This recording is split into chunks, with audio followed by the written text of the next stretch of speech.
Penguin Random House Audio presents Once Upon a Time in Dollywood by Ashley Jordan. Read for you by Adenrele Ojo and Matt Haynes, with additional narration by the author. To all the Black girls and women mistaken for difficult when they just needed to be seen. And to the village of Black women who not only raised me, but lifted me.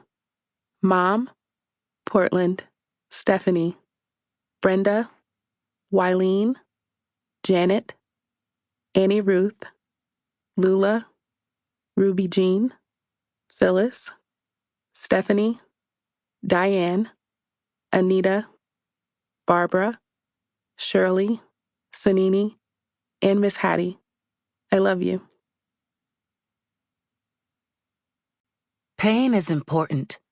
How we evade it, how we succumb to it, how we deal with it, how we transcend it.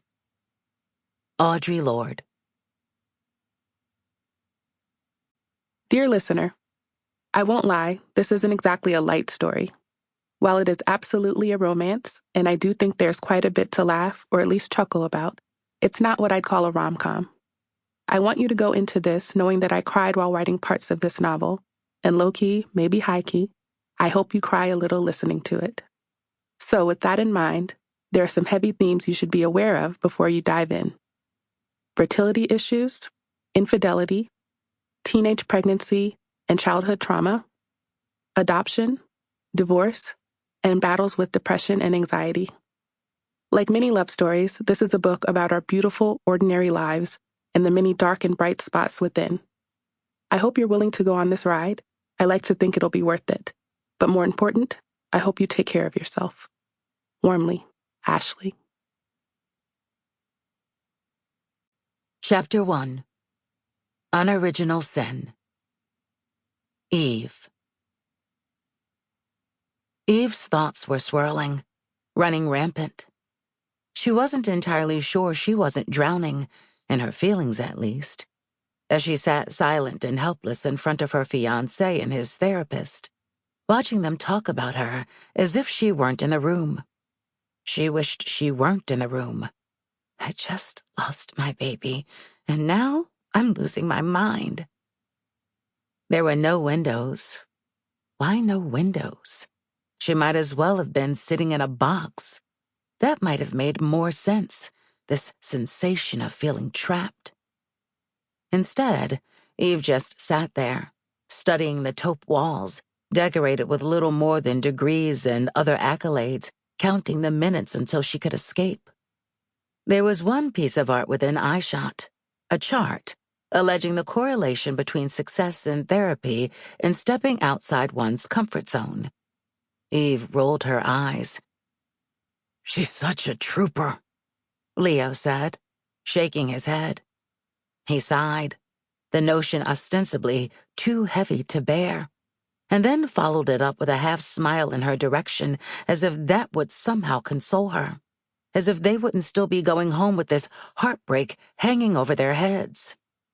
Eve was vexed by his unending affability, something no one would ever accuse her of, knowing he was going to take her hand any second now, and she was going to have to pretend that she wasn't revolted by the thought of being touched in that moment.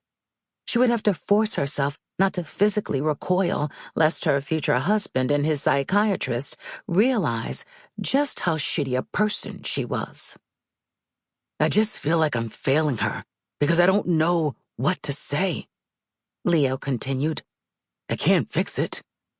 I wonder if I'm just making shit worse sometimes." Eve felt herself glaring at him as he pensively rubbed his graying beard, performing his guilt. That wasn't fair to say. He probably did feel guilty on some level, but it just gave Eve another reason to feel bad, and she already had plenty. The physical ache was enough, but the mental anguish hung on her like lead. It was why she hadn't left the house for the last 2 weeks. She only came to this appointment so Leo would shut up about it. But if she'd known he'd sit here and effectively blame her for not knowing how to make him feel better, she would have just stayed in bed.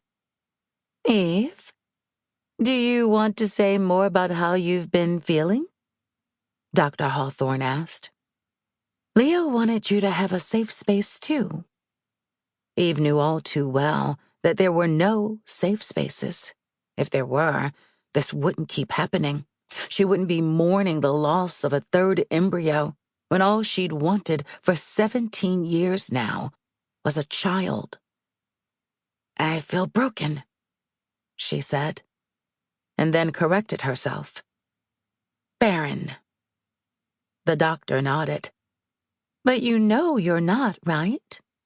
That your worth, your sense of self, is not wrapped up in carrying a baby to term? It was Leo's turn to chime in, apparently. Is what I've been trying to tell her for a year now, and that we have other options too if she wants to try 'em.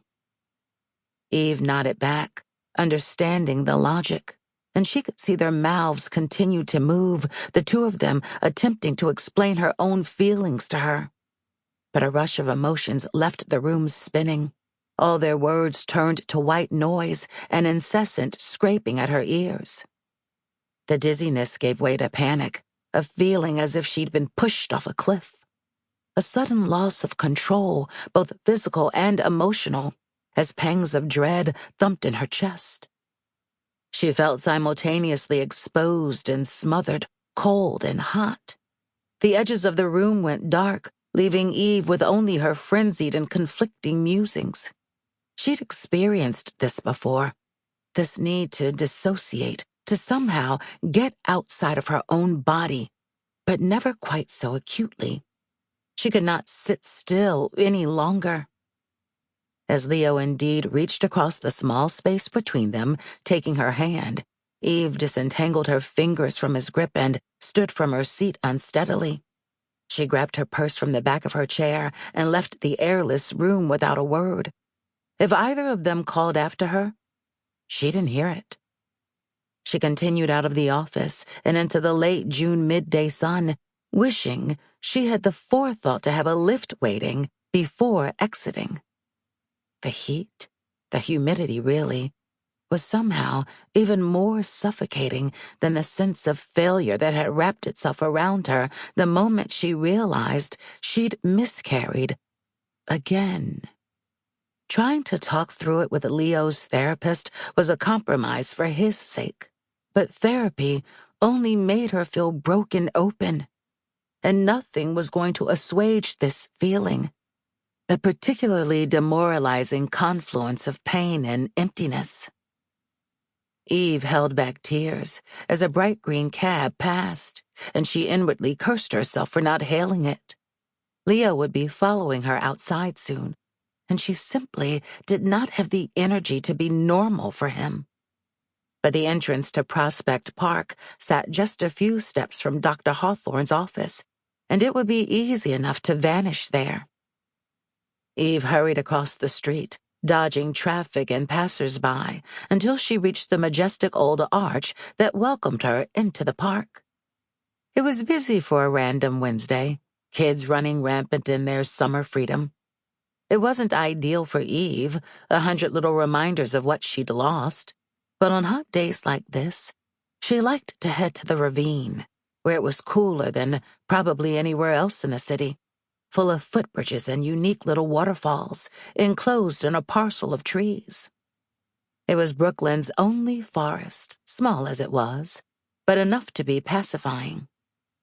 As she approached a small boulder to claim as her seat, she felt her phone vibrating in her purse. She retrieved it, knowing it was Leo, knowing she wouldn't answer, but took note of the string of texts he'd sent in the 5 minutes they'd been apart. 6 varying versions of, "What the fuck?" Instead of replying, Eve went to her favorite contacts, where her mother sat at the top of the list, her best friend just below, letting her thumb hover over the entries as she wrestled with whom to call. Conversations with her mother had a 50-50 chance of going awry, and Eve was already in a foul mood. But Maya was working, and she didn't want to dampen her day yet again. Before Eve could make a decision, drops of Sample complete. Ready to continue?